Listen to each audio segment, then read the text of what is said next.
Hello, and welcome to my second motion picture video, available for your eyes on this magnificent, superb invention known as the World Wide Web. Allow me to introduce myself, dear spectator. You can call me the Captain. And if you are so inclined, you can even join my crew. All you gotta do to join is take control of that rodent in your hand known as a computer mouse, hover it over the big red subscribe button, and give it a click.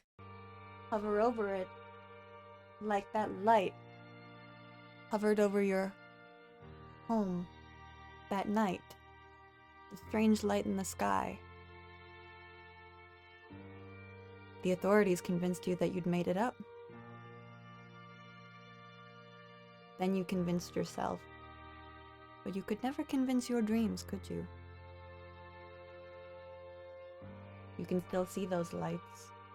You can still hear the distant sound of infants crying. You still experience the way that everything else, even the thoughts in your own mind, the ones that usually keep your life engaged with constant chatter, fell completely, utterly, almost maddeningly silent. Is it really easier to believe that it's your fault?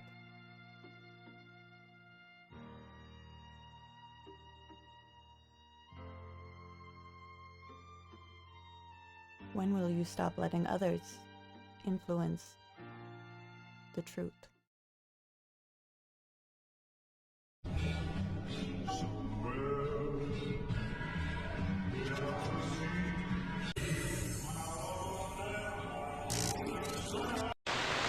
What's a Rube Goldberg machine? A Rube Goldberg machine is a machine that is designed to perform a simple task, but in a way that is unjustifiably complicated.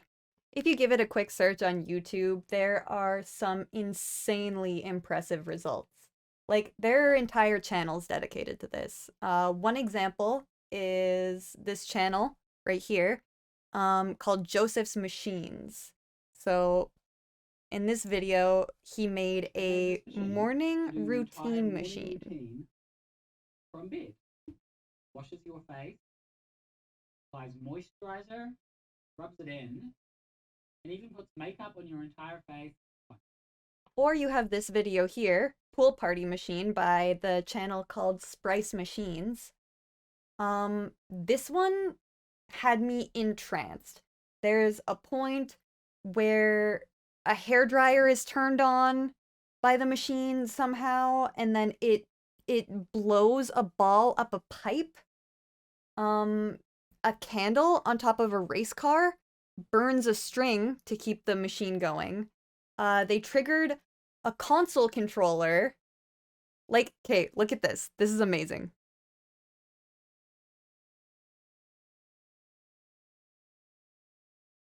It's so cool. They trigger a console controller to perform a killing move in Super Smash Bros. And then when the controllers vibrate, it triggers something else to keep the machine going. They use a fucking printer and 3 trampolines just to do this. Check it out.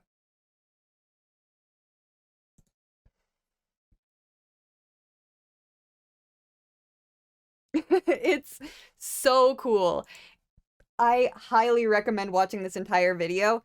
It might seem like it's a bit sort of maybe kind of on the long side, but trust me, it is very entertaining. It will definitely captivate you. So the concept for this itself came from a comic artist, engineer, and news reporter by the name of Rube Goldberg. And damn, don't you miss when you didn't have to dedicate a decade of your life to study meaningless things, to keep corporate universities running, just to do a job for the rest of your life that you don't even know if you'll like? Just kidding. Anyway, so for whatever reason, I was thinking about Rube Goldberg machines in the shower. And I was postulating their existence in the natural world. Because parallels between biology and human engineering or industry are nothing new. A common example, because I studied psychology, is the comparison between the human mind and a computer that you may have heard. Recently, a neurologist was explaining to me the difference between the mind and the brain. And he said the mind is the software, the brain is the hardware. That's just one example. There are probably innumerable comparisons of that nature in psychology. Another example that I've heard, I'm not sure if it's present in the medical field at all, but, you know, circulatory system and plumbing. The circulatory system of a human or animal being compared to plumbing. So, as you might know, if your toilet gets clogged, it's a problem. Sink gets clogged, it's a problem. Arteries get clogged, you got a problem. This led me to wondering, particularly, what biological processes occur in the dumbest, most complex way ever, so that I can roast nature itself for being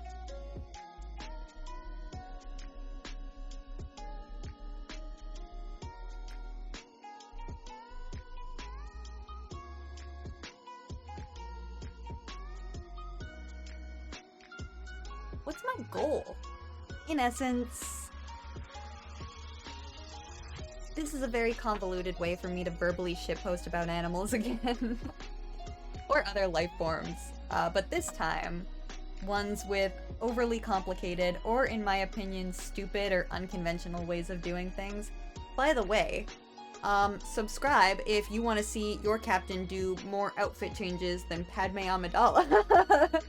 Now, if you know much about me at all, you probably know that I love anglerfish. What you might not know is how anglerfish get freaky.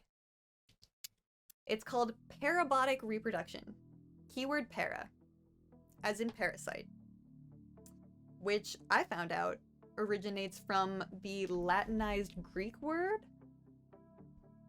parasitos, or something like that, meaning one who eats at the table of another.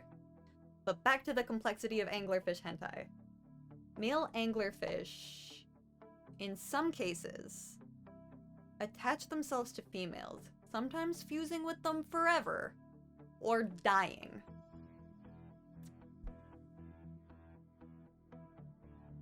Why is this complex, though?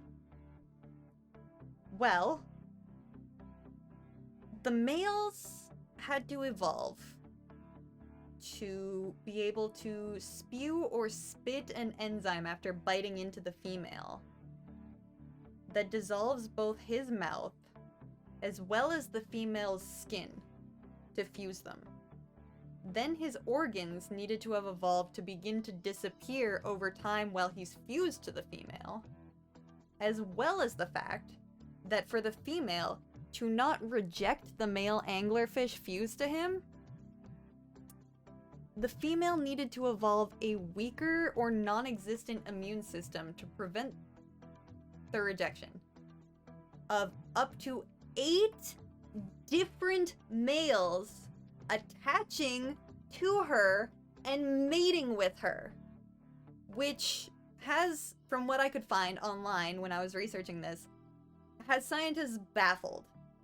Because deep sea fish still need an immune system. Infectious entities are still there and very much a threat. So next up we have bug mind control! There are several organisms that have evolved to mind control bugs.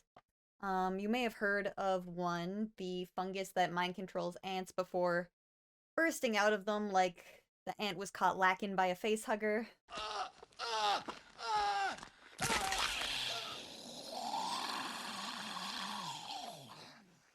Oh no, not again.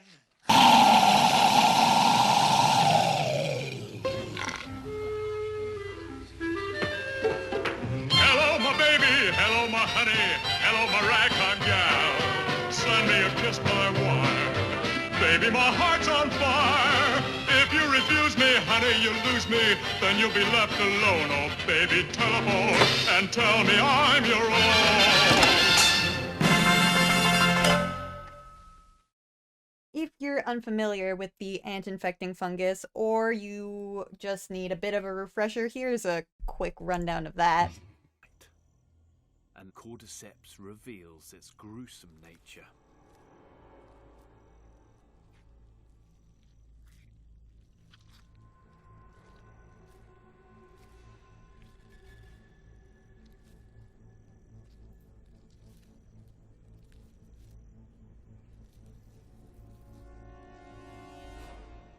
After 3 weeks of growth, cordyceps can release its own spores, infecting more ants, releasing more spores, infecting more ants, releasing more spores, infecting more ants, infecting more ants, more ants. There's also the liver fluke and similar parasites that infect snails to continue their life cycle, which is convoluted because for the liver fluke, it's livestock that they really want to infect. And for similar parasites, it's birds. But like, why not develop ways to just go right to the source? Why do you need the snail middleman? There's also the jewel wasp that will find a cockroach and inject a toxin into its legs so that it can't move before it injects a toxin into its brain. This is not a cockroach's brain. It's too big.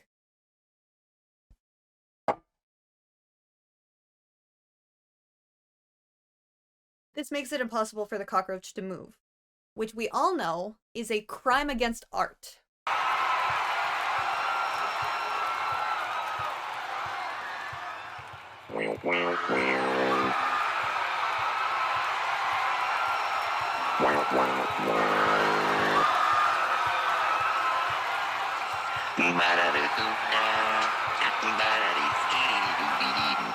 Then the wasp guides the frickin' boy with its antenna to a burrow, forcefully impregnates it with her already fertilized eggs, and proceeds to maliciously entomb the both of them in the burrow together. And then the wasp larvae eat the cockroach for several days before pupating inside of it and emerging as an adult in a month. A month after the pupation. A month after the pupating. There's also another fluke that infects an aquatic snail, and if you're noticing a pattern, you may have already guessed. It's so that that aquatic snail can get eaten by something else. You're right! Congratulations! It's so that the aquatic snail can get eaten by a fish. And then what the fluke does is hijack the neurochemicals in the fish's brain to make it behave more aggressively. Killer fish. Killer fish from San Diego. I don't know what I am, but I taste really good. I'm a killer fish. Hello. So this is to get the fish noticed by a bird. Are you with me? It infects an aquatic snail so that the snail maybe gets noticed by a fish, and the fish then maybe eats the snail, and then the parasite can mind control the fish for the fish to behave more aggressively, to maybe get noticed by a bird, for the bird to maybe eat the fish. Why not just find a way to infect the bird? It's so convoluted. Hairworms are similar. Is that the bobby pin of 87? I'm surprised, but I'm possibly not gonna die alone.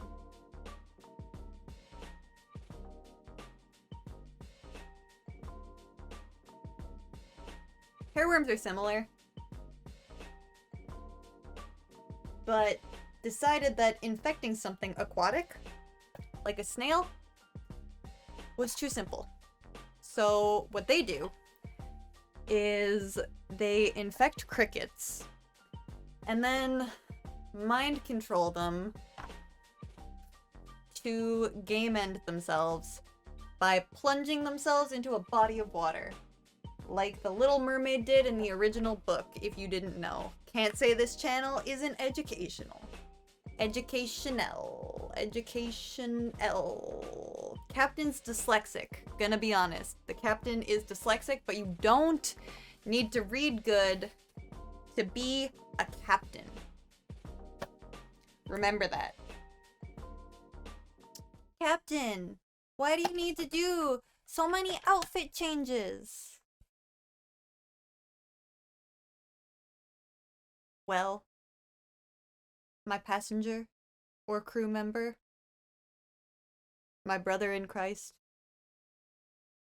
I've been recording for a day. And there is a lot in the captain's quarters to dress up with. And the captain experiences something called brain rot. So having a little bit of variety and novelty helps alleviate the brain rot. Anyway, have you ever heard of koalas?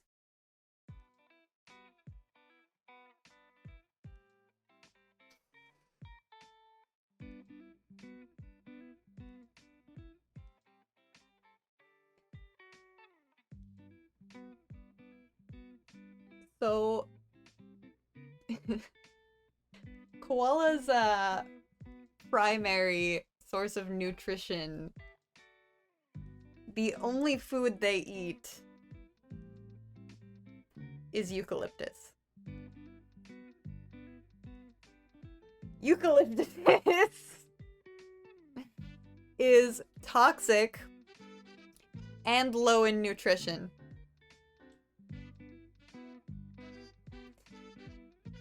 This has caused several of the most batshit adaptations I have ever encountered. They have a ridiculously intricate, long, and hard-working digestive system.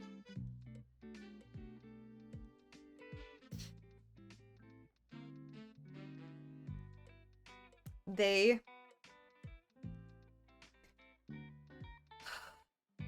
to, I think, get the essential gut microbiome they will need to eat what basically breaks down as cyanide.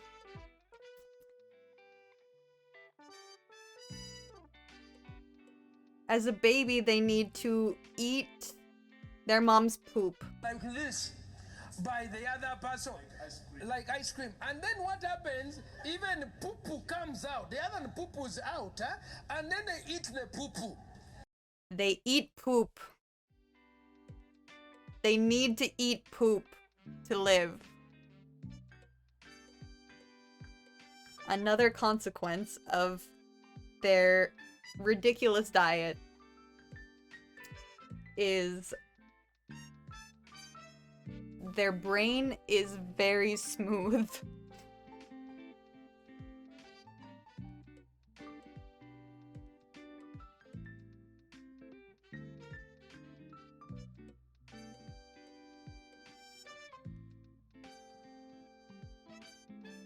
Because of how nutritionally lacking eucalyptus is. Their body doesn't have enough nutrition to think. So their brain looks like a fucking bouncy ball. It looks like a chicken breast.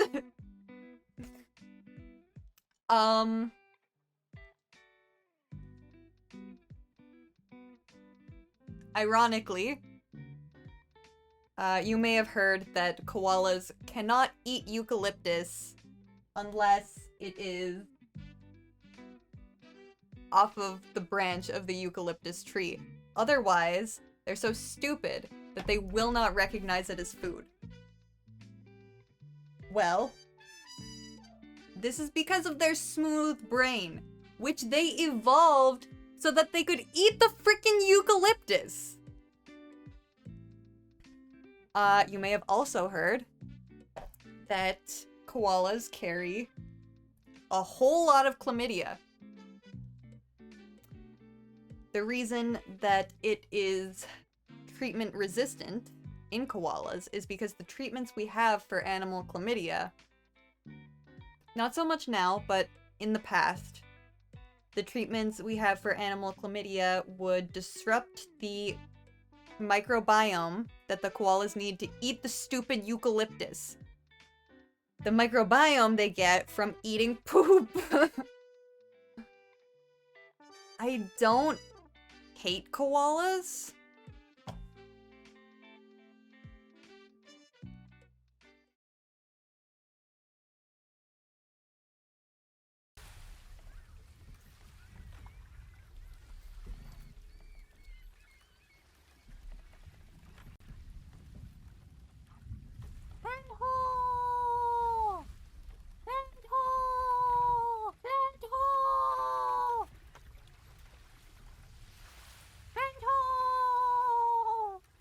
Well, it sounds like we've come to our destination.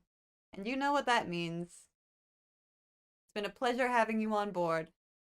And until next time, thanks for watching. But wait, remember, the truth is dead and you helped kill it.